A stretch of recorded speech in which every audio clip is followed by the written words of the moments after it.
आकर्षण films present. Bihar के सभी जनता से एगो अपील बा, जिगरा जितना सक्षम होके उतना अयांश बाबू के खाता में दे दी।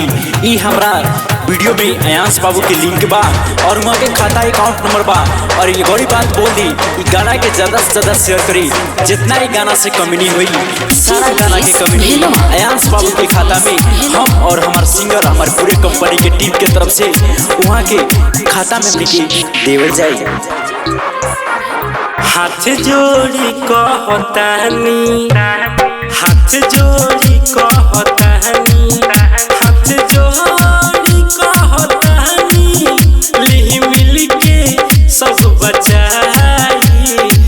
जीवन मांगे आयांश बाबू,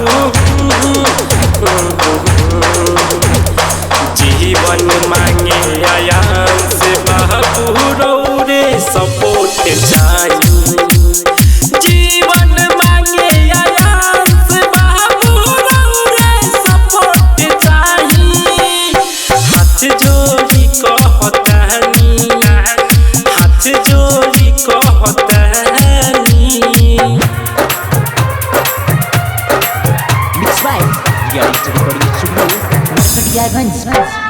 PG Rupesh Bhelwa, PG Rupesh Bhelwa, PG Rupesh Bhelwa, PG Rupesh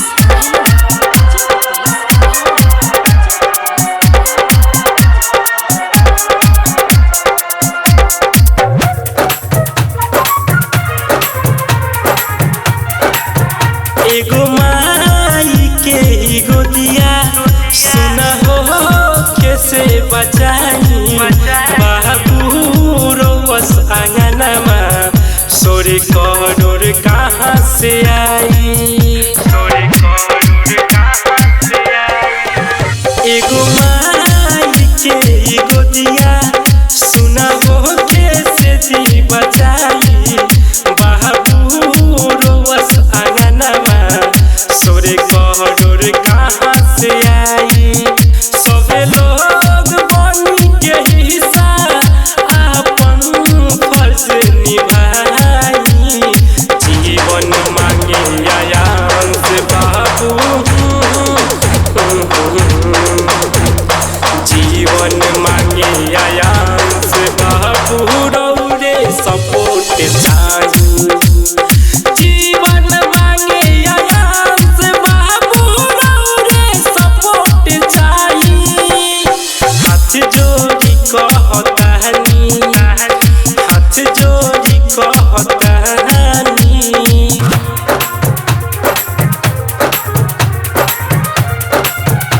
आकर्षण फिल्म्स प्रेजेंट।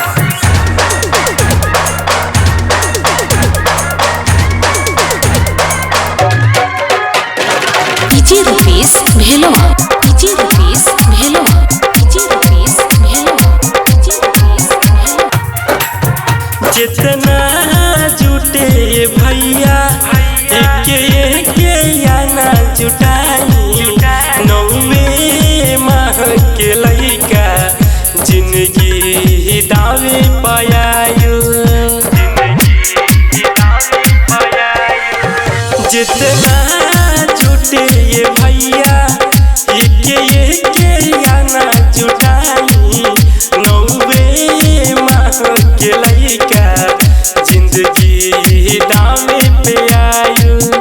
गायक विवेक राज के लिहि सुनी ई पुकारी। जीवन मांगे आयांश बाबू,